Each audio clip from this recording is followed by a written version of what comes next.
Good evening and welcome to the Business Day. I am Herman Green. The Health, Education and Research of Botanical Sciences Herbs Company has been given the green light to start medical cannabis operations on the island.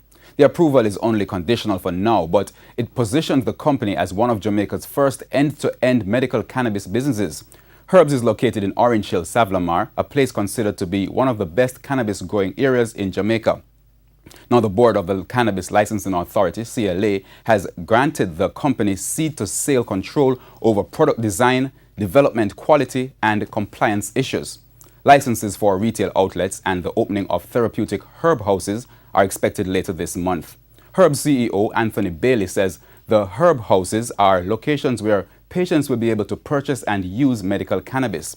The awaited license will include product transportation, processing, research, and development.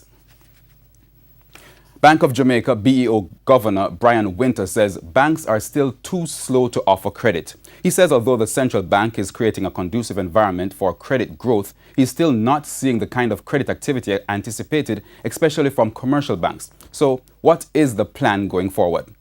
Hoping to have a study on competition in the banking sector get underway soon. We're procuring international consultants. So we hope that we will get some very granular answers to those questions that can ground policy decisions going forward. Mr. Winter was speaking at the BOJ Quarterly Monetary Policy Report press briefing on Monday. The price of oil settled lower today. Oil for delivery in July ended the day selling for $70.66 a barrel. That's down by $1.18. Currency trading ended today with the US dollar selling for $126.97. The Canadian dollar went for $98.98. The pound sterling sold for $170.34, while the euro went for $148.62. The JSE index lost 71 points today to close at more than 296,000 points. The junior market index gained 20 points. Among the winners were Blue Power Group, Pulse Investments, CAC 2000, Consolidated Bakeries, Lasco Distributors, Radio Jamaica, Sagicor Real Estate X Fund, and Scotia Group.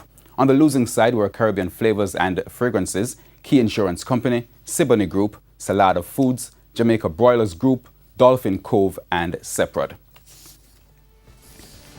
And that's the Business Day. I'm Herman Green. Good evening.